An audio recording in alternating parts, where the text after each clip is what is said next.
1, 2, 3. Rustig. Welkom by nog 'n Storiebeer storie.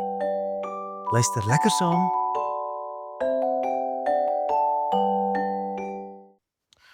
Otto se eerste piknik. Otto gaan vir die eerste keer saam met sy maats Koos, Sarah en Japie piknik hou en hy is baie opgewonde. Hy prop 3 konfytbroodjies in sy rugsak. Ek hoop nie ek het iets vergeet nie, sê Otto, terwyl hy sy taai voorpote aflek. Skielik kry Otto 'n plan. Net wat ons nodig het vir die piknik, roep hy.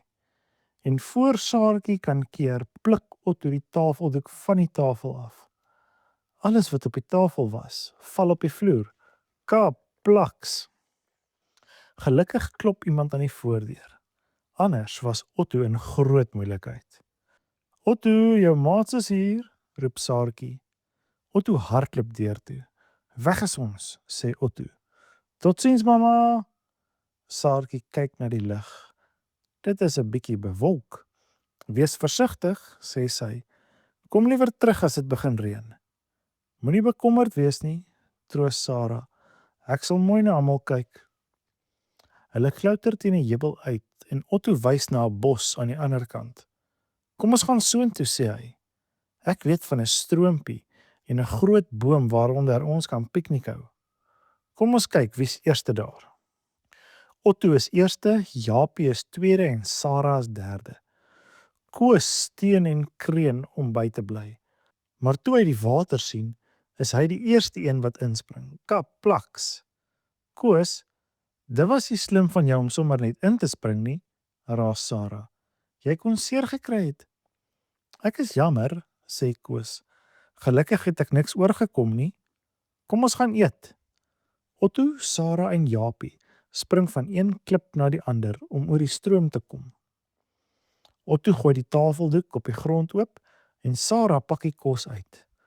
Hulle begin net eet. Toe val die eerste reendruppels. O, gits, roep Sarah. Kom ons gooi die tafeldoek oor die boom se tak. Dan het ons 'n tent. Dit is lekker snoesig en droog onder die tafeldoek. Maar Japie bly liewer buite. Dis net 'n ligte bui, sê hy. Ek gaan sit op die tak.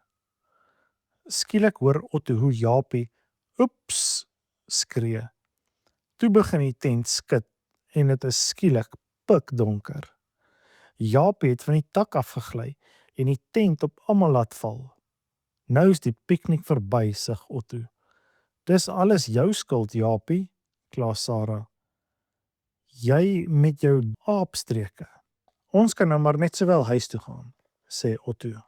Hulle pak alles op en begin die stroom oorsteek, maar die klippe is glad van die reën en Sarah verloor haar balans. Help, skree sy. Almal probeer vir Sarah vang, maar sy val en trek hulle saam met haar in die water in.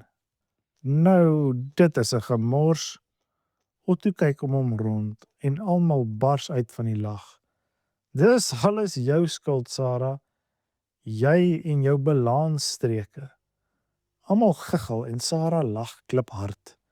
Wag net tot my ma ons sien, waarsku Otto. Maar by die huis het Saartjie vir hulle 'n verrassing. Ek het geweet julle gaan nat en honger wees wanneer julle terugkom. Toe het ek maar vir julle 'n binnepiknik reggemaak. Haai, dankie mamma, sê Otto. Ons is dood van die honger. Dis lekker om nat te word, maar dis nie so lekker om nat broodjies te eet nie. Fluit, fluit, my storie is uit.